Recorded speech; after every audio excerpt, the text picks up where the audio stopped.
What is going on, Chiefs Kingdom? It's Dan and Trey with the Fastest 40 here, and we have a special guest joining us from Bills Country. It's Sal Capaccio. You can catch him on WGR 550 weekdays from 10 a.m. to noon in the Buffalo area. You can also check him out on Twitter at Sal Sports. Sal, appreciate you joining us on the show today, and really excited for the game this weekend. Yeah, good to be here, guys. A big game. We've had a lot of these over the last few years between these two teams, for sure. No, absolutely. I saw a little stat or something like that come up. This is the eighth matchup between these two quarterbacks in such a short span, and it's comparable to like the Manning Brady showdown. So I mean, that's the kind of football we're treated to here.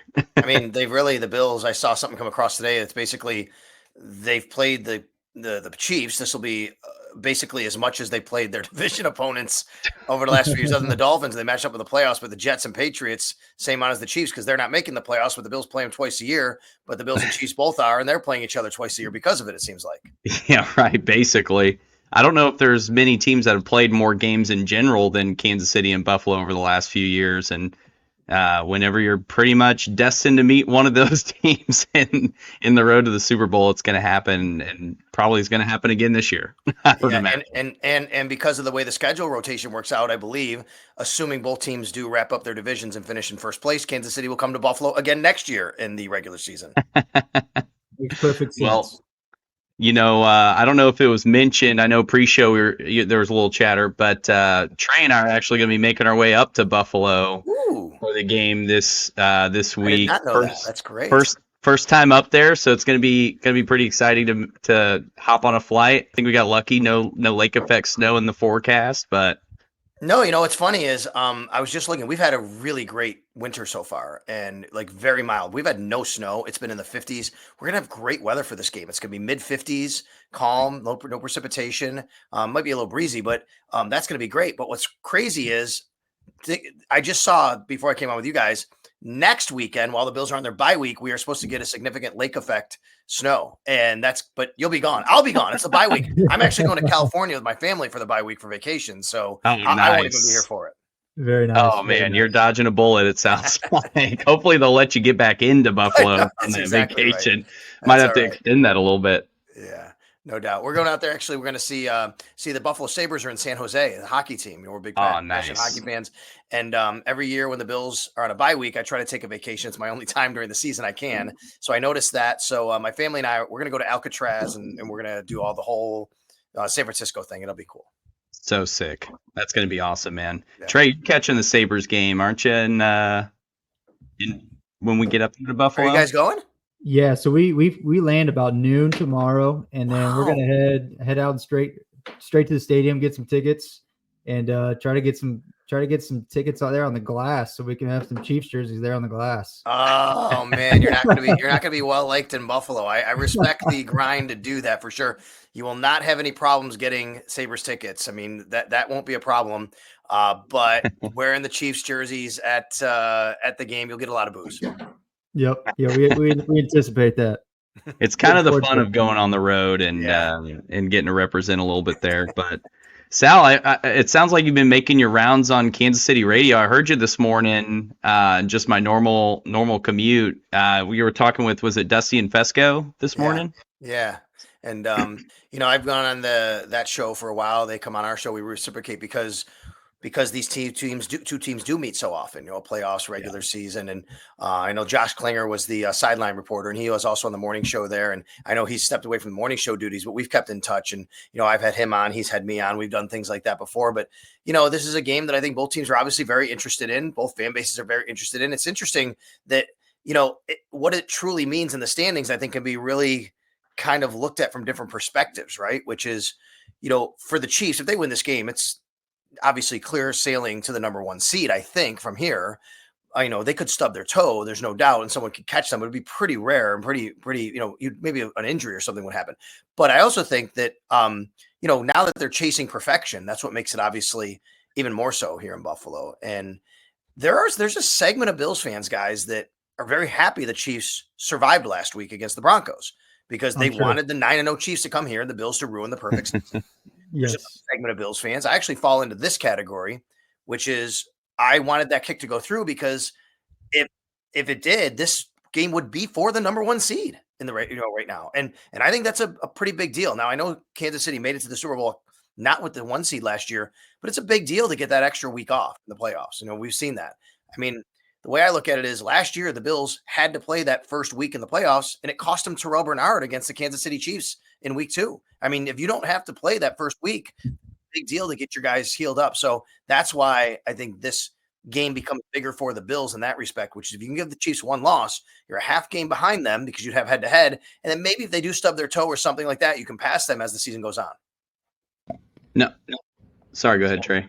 No, I agree. I was just the 1 seed is such a big deal for Kansas City because at the tail end of the season, we have like 3 games within a 12-day window. And that makes it that 1 seed way that much more for Kansas City and for the players to get that extra rest going into January, where we saw that last year where, Travis Kelce set the last game and kind of got rejuvenated there against Miami in the wild card there and kind of elevated that team and everybody kind of rallied around that. But Sal, I kind of want to get your perspective, from the sideline, from the stadium, from our perspective with the Bills. In the offseason, the expectation was obviously lower for the Buffalo Bills going into the season, right? So what has led to them being so successful into this season with those expectations?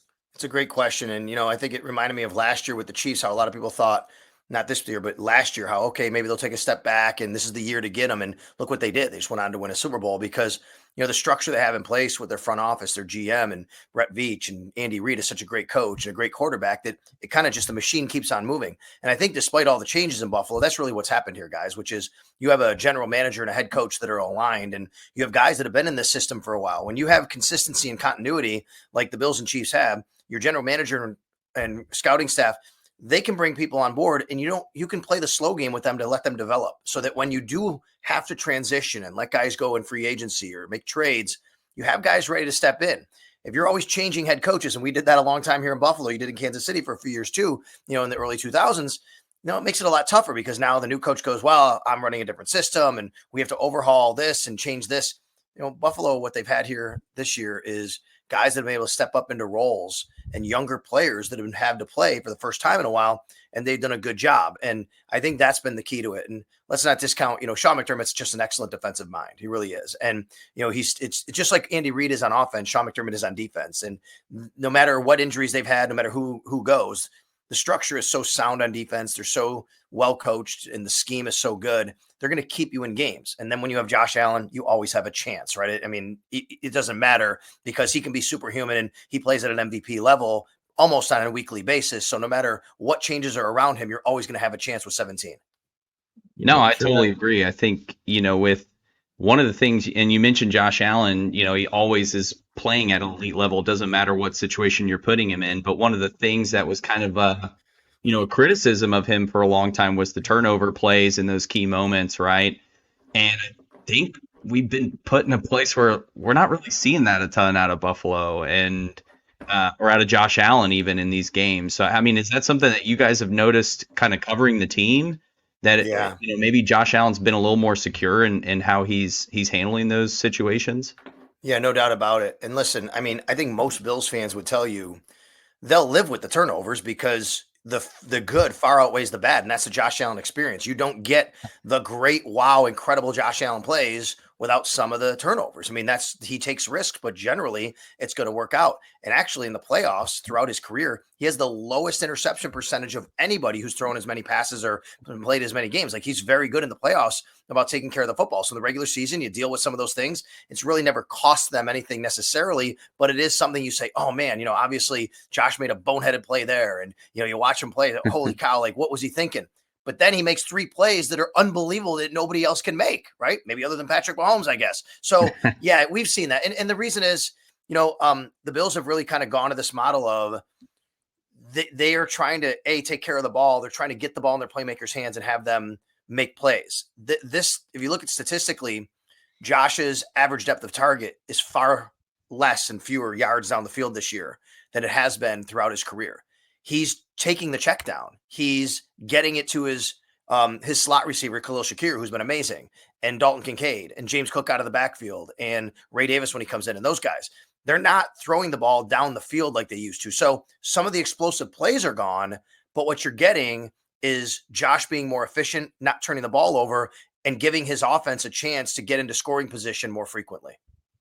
That's an evolution that we are very familiar with here in Kansas City too, right? Even when Tyreek Hill was on the team with the Chiefs, it was a situation where they had to get a little more dynamic because of the cover 2 defenses that were plaguing Kansas City and generating some of those turnovers, and it forced Mahomes to kind of back into this situation where it's like, okay, I have to be more of a game manager in some of these scenarios. And I 100% have seen that with Josh Allen too. And just as he's continued to build that offense up too, seeing the emergence of Khalil Shakir, that actually brings me to a question I wanted to ask you. With Shakir playing the way he's been playing and doing it at a high level so far, it's kind of allowed Keon Coleman to take his baby steps into becoming what I think can be a top receiver for that team. But he's already ruled out for this Sunday. Amari Cooper still dealing with the wrist. Dalton Kincaid even has an injury that McDermott's been a little bit mum about from what I've seen.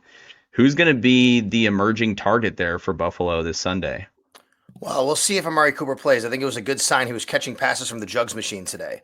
He wasn't catching any passes the last 2 weeks from Jugs machines or Josh Allen, even at practice. He would be limited. So that's a good sign. His wrist is still bothering him. He's limited on the practice report. So I think Amari Cooper would be that guy. Khalil Shakir has been the guy. He leads the NFL in catch percentage, wide receiver wise. I think he might still lead the entire league, but either way, by a wide margin, he leads wide receivers. This guy catches everything that's thrown his way. Now he doesn't get targets deep down the field, like we just said, but he's so good after the catch as well. That's a guy they want to incorporate.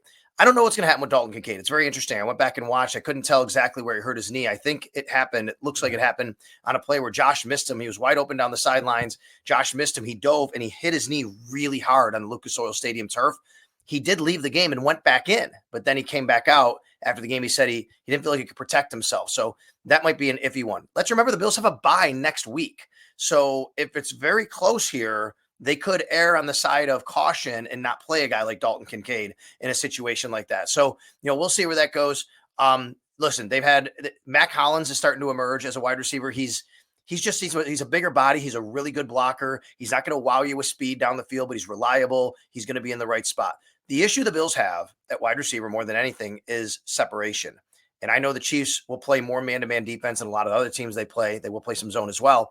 And teams are really playing the Bills man-to-man and saying, you can't separate from us. If Amari Cooper is out there, he's more of a separator, not because of his downfield ability necessarily, but because of his route running. He's a very good route runner.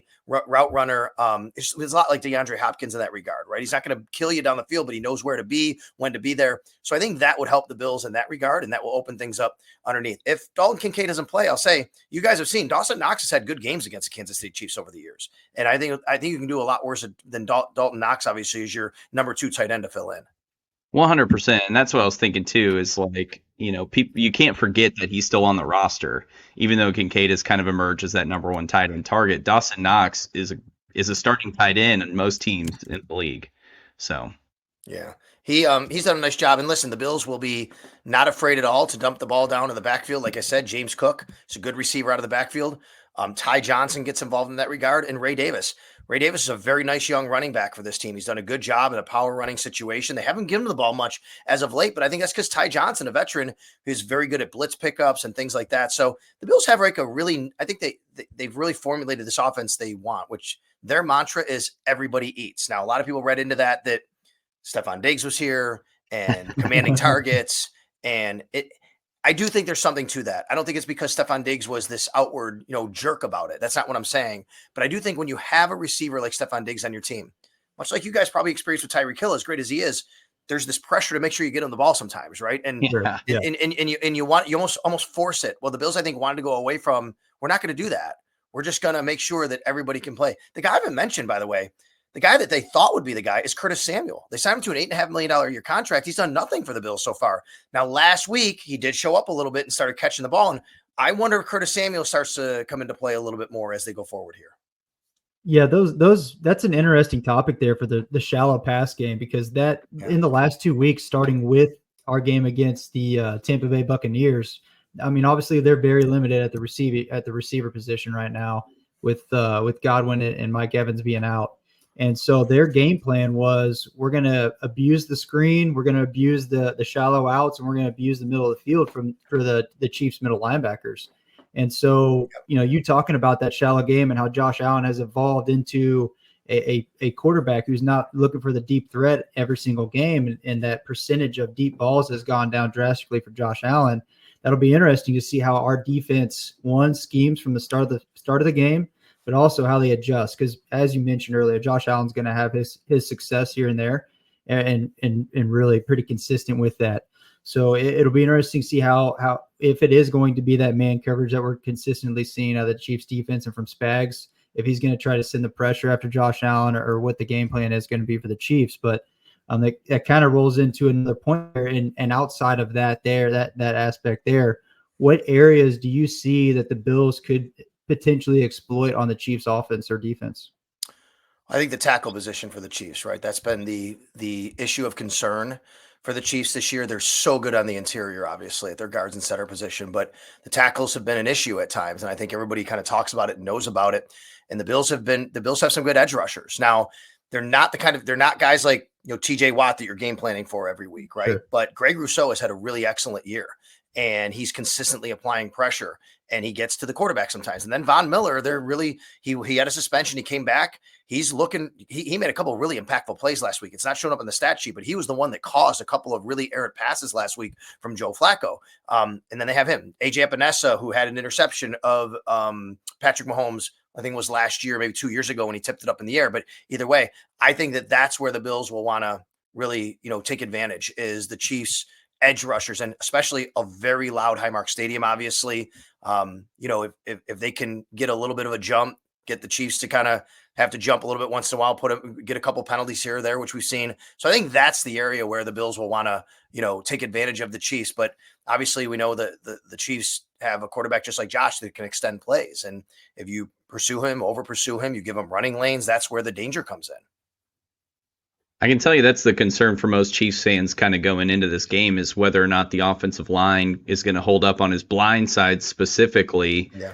A little bit of PTSD from that Broncos game, and seeing what Nick Bonito was able to do against the Chiefs tackle and against Mahomes as well. And Mahomes is on a little bit of a bum ankle right now. Mm-hmm. So the mobility was hampered a little bit, and we saw that in the Denver game too. That's interesting to know. I remember when he got hurt in the game before that, and people were watching, oh my gosh, what's happening? But now for you to say that, I haven't seen, and you guys will tell me, his ankle is still bothering him, but it's another week. So maybe it's a little bit better, but I will tell you that that's the side Greg Rousseau rushes from generally, which would be Mahomes' blind side. And I believe last I checked, Greg Rousseau leads the NFL in quarterback hits or pressures, or he's amongst the leaders. I will tell you that. Like, again, it's not necessarily translating all the time into a whole bunch of sacks, but he's super long. He's like, this guy's got incredibly long arms, and he really kind of can impact the quarterback from the edge when he's getting close to him. Yeah, just from history, I can tell you, if Patrick Mahomes rolls his ankle anywhere in the season, it's usually a bum ankle until February. That is a very consistent trend that he is on. And we saw Andy Reid kind of address that last week, saying he had glass ankles or something, or the most fragile ankles in the league or in the nation or whatever it was. But Sal, I kind of want to flex the conversation. We talked about this a little bit early on before the show started. The schedule for Sunday. Right now we're slated for the midday game. And there's been some conversation about flexing this to a primetime game Sunday night. The schedule is packed on Sunday. There's a lot of good football. Pittsburgh and Baltimore are playing at noon. And then I think the night game sits right now with Cincinnati and LA, which would be another great quarterback matchup for everybody to watch on primetime. Give us your thoughts on why we're sticking with the midday game, or argument for, argument against flexing that out. Well, I have Mike North on my podcast every year. It's Always Game Day in Buffalo, and Mike is the VP of broadcasting for the NFL. He's one of the lead schedule makers, and I'm a schedule nerd, so I like talking about the schedule. When I know about the matchups, I already told you guys, like, I already know next year the Chiefs are coming to Buffalo, and what that looks like, right? So I'm a schedule nerd, and every year we talk about these types of matchups. And, the way Mike explains it, you have a lot of mouths to feed. You have CBS and Fox and ESPN and Amazon. So if you keep giving one group, like if you keep giving Sunday night Bills Chiefs to NBC, CBS is going to be upset and say, wait, we're the AFC network. We're supposed to have that. And you can't keep letting that happen. At the same time, you want a national audience for a game like this. It's Josh Allen against Patrick Mahomes. You know that it's going to be, you're figuring it's going to be a pretty important game when it comes time to it. So they put it in that 4:25 p.m. window. Now, what I did learn this year, and maybe, your audience might want to know this, because I know a lot of my audience doesn't, get it until I say it, because people don't know how this stuff works. When the schedule is being made, networks can't protect games. They can't say, hey, you can't put Chiefs Bills on Sunday night. We're CBS. We want them. Everything is open. They can put it wherever they want. However, once the season starts and we get to the flex scheduling portion, both CBS and Fox get to protect one game a week from getting flexed. That's this game. CBS is bringing their entire studio crew here, by the way. The entire studio crew is coming. They usually do it in studio in New York. They're going to be in Buffalo in Orchard Park on Sunday. That's how big this game is. Wow.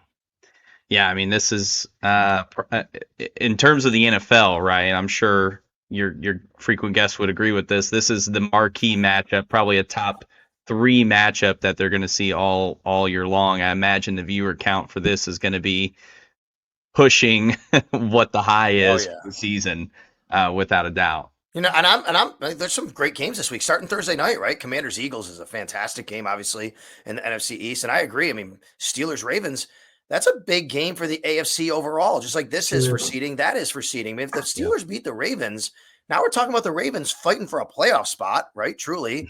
I mean, and they'll probably still get in, but they're going to be in that schmozzle of teams there. And then we'd be talking about the Steelers maybe kind of getting in line for a 2 seed if the Bills can't take care of business, and they would have a home game. So yeah, there's a lot riding on these games that are happening this week. And then of course, Cincinnati and LA, you said it, 2 great quarterbacks, but man, look where those teams are. Cincinnati needs a win badly. And if the Bills were to knock off the Chiefs, suddenly the Chargers have some life. And the way they're playing right now, they got to play against Kansas City again. Yep. 100%. So Sal, I was on Twitter, and I saw you dropped a tweet about the officiating crew that's going to be overseeing the game, and I don't know how much stock you put into the officials and the rigging and the tinfoil hat scenario on that side of things, but do you post that for every game, or was that just for Kansas City? I don't post it for every game. I have posted it before. Someone accused me of only posting it for this game and I directed them to a tweet from 2 weeks ago where I posted it about the Dolphins game. So the reason why, I will be honest, is because so many people asked me, do you know who the referee is? The referee is, the referee is. So as soon as I found out, I said, let me tell you who the referee is, and I'll give you the stats on the game, on it. And I also posted, to be honest, because of the mystique or aura around what's happening with the Chiefs, right? There's no doubt about that. I do not believe in it. I do believe certain players and teams get calls because of reputation. I think that goes across all sports. It's the Jordan rules, right? We saw that when Michael Jordan was playing. Patrick Mahomes, of course, is going to get some calls. Guys, Josh Allen's gotten some calls. I mean, that's just what happens when you rise to a certain level. No, I don't think that's rigged. I don't think that the NFL is, having the Chiefs win. But I do think that they clearly missed a couple calls in that game against the Bengals, or like in that game against the Ravens and Bengals last week, where we used to think well, what's going on here? Not against the Chiefs there, but in the Ravens situation, then it starts to make you think what happens. But I just think people are human. Referees are human. If we're gonna live with players making mistakes and coaches making mistakes, we have to live with referees making mistakes. I know we all want to be perfect, but that's not the case. That's why I posted it. I don't do it every week, but I have done it before. I was curious, and it's good to know that I got accused of doing it because I'm whining. I have no commentary on it. I literally posted the stats, right? Well, here's the stats. I had no commentary on it. I got accused of whining about the officials. I don't whine about the officials. I don't care. All this that thing last week that made the rounds about Patrick Mahomes telling the official to let me know when he's near me. I don't even care about stuff. I don't even know what happened there because it doesn't move the needle for me. The Twitterverse tends to run amok. Yeah. We'll just put it that way. And you know how it is. It's an unfiltered realm over there. Well, listen, if the Chiefs get a couple calls this week, I'm blaming the damn officials. Okay, I just want you to know. What's his name? Long. That's the one who's blamed this week. Land Clark. There it is. I know, right? I mean, somebody responded to me. It was really funny. It said, you know what they say? 1 spelled WON if by land, 2 if by Chiefs. Something like that. Is that I don't know. I feel like that could be another message to take some spread or something there. Bet, By the way, what do you guys think? The spread is 2.5 for the Bills, huh? I think that's very interesting.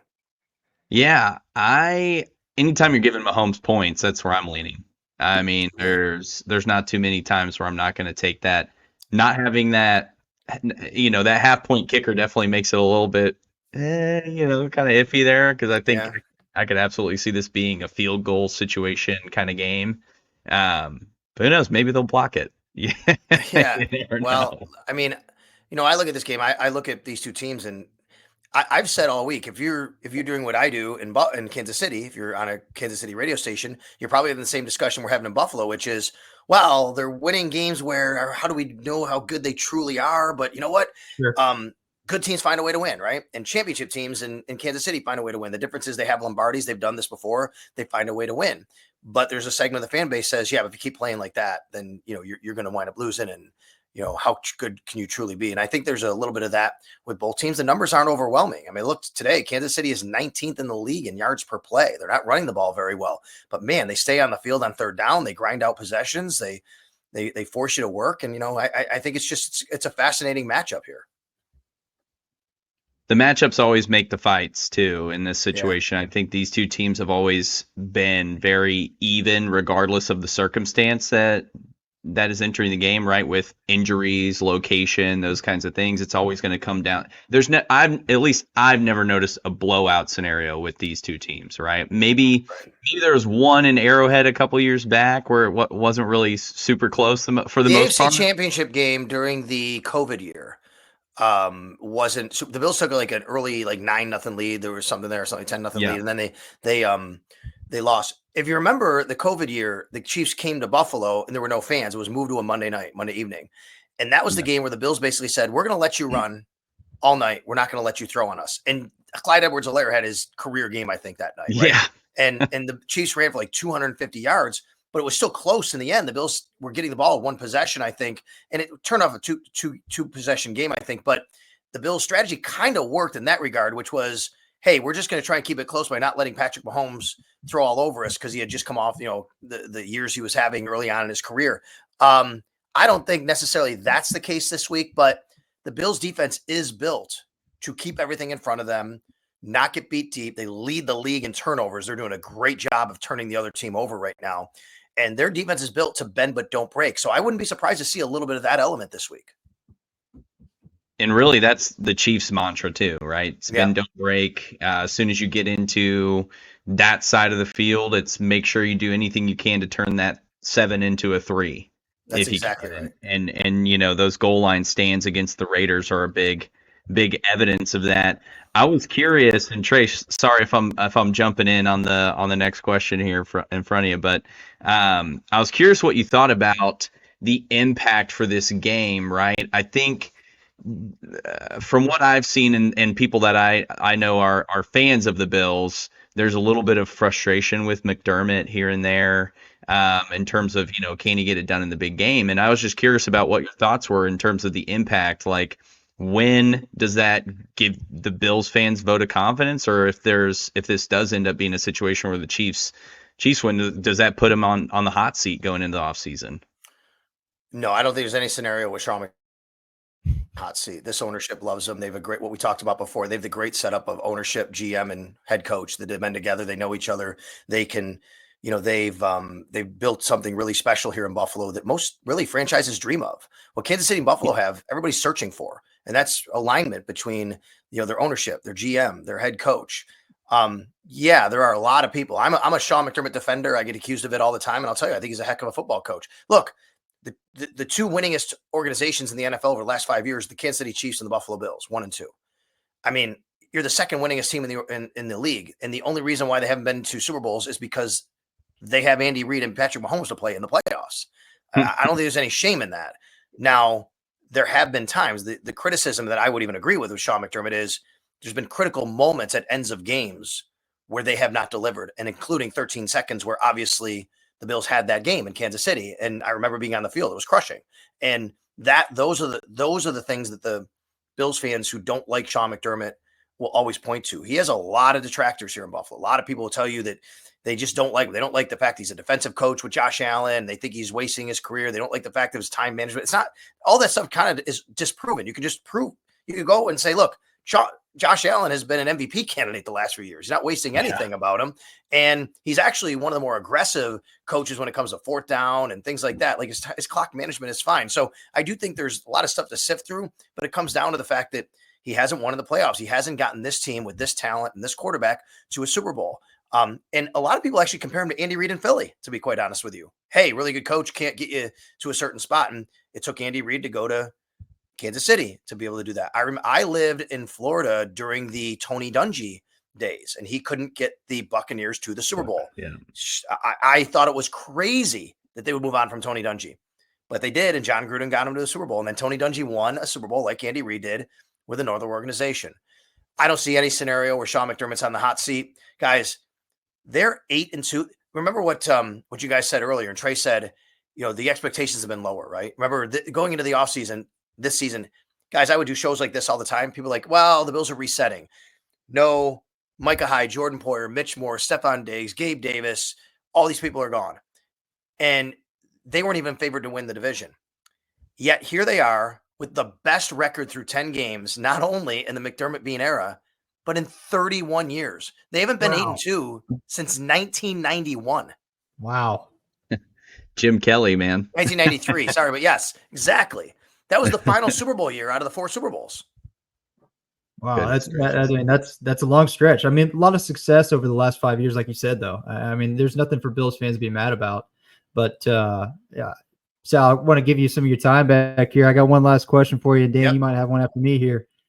Bills Mafia. So if there's one, neck and neck conversation or comparison to a Arrowhead, a tailgate, it's Bills Mafia. So as a visiting team. Oh, wait, we're going to say it the other way. If there's something to compare Bills Mafia, it's Arrowhead, okay? Yeah. We're the one we're going to compare you to us.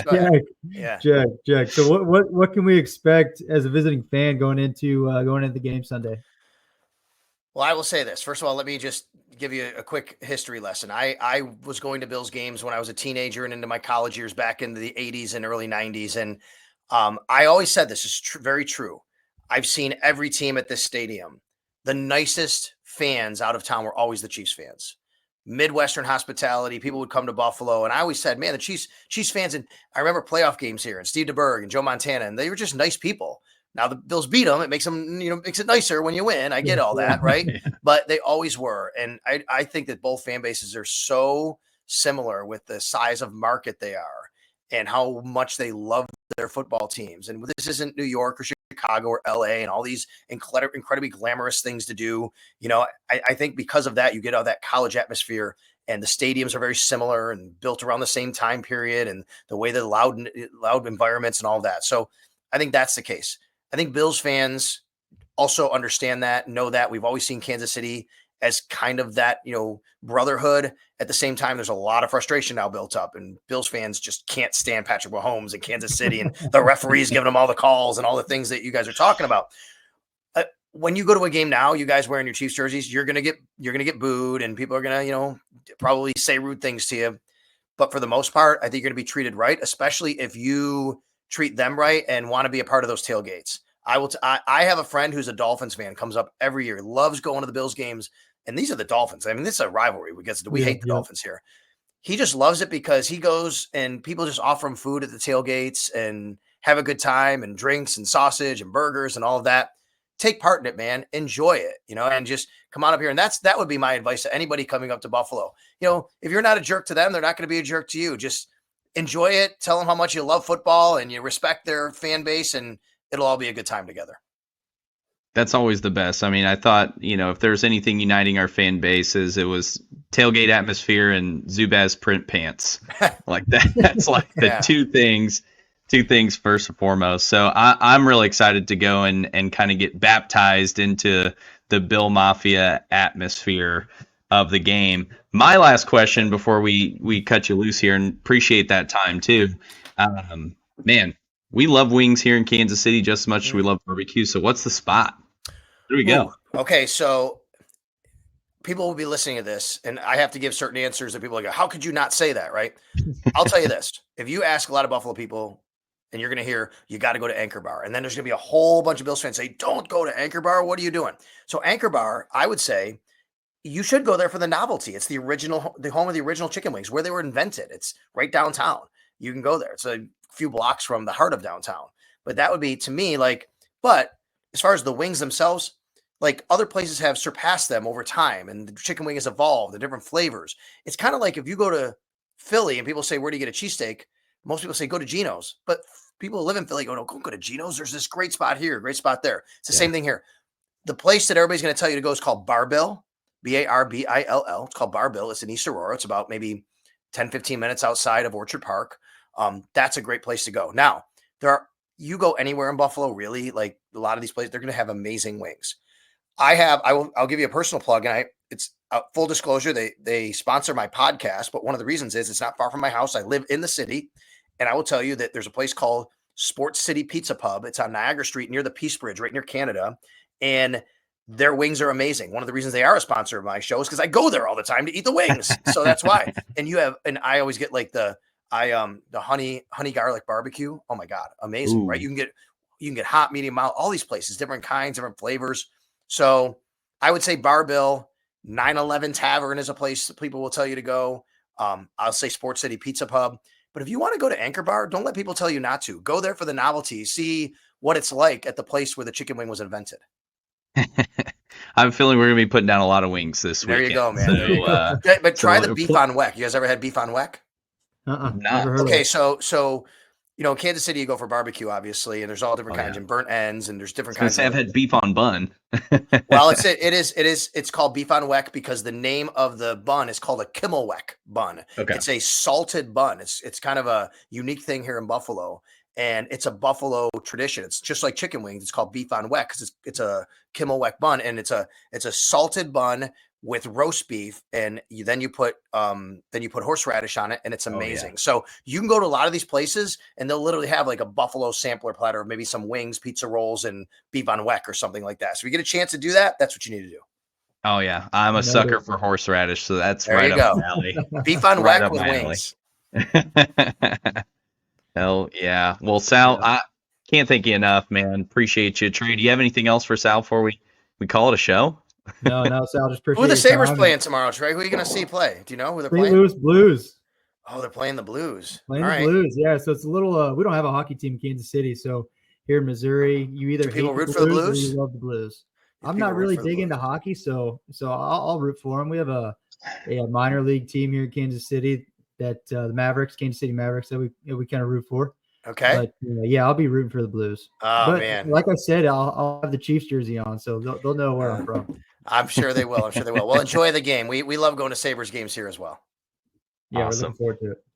Thanks, Sal. You got it. It's going to be blast out there. Sal, appreciate you a ton. If you want to give another shout out where people can find you, feel free to do so. For sure. At Sal Sports on Twitter. Of course, when you guys get into town, I'll be on WGR Sports Radio 550 off and on. So you'll be able to hear that if Kansas City fans are coming to town for sure. But all social platforms at Sal Sports. That's the YouTube page as well, where you can watch It's Always Game Day in Buffalo. Love it. You can catch the Fastest 40 on the Odyssey Sports page. Listen on the free Odyssey app, Spotify, and Apple. Thank you all for listening. We'll see you out in Buffalo.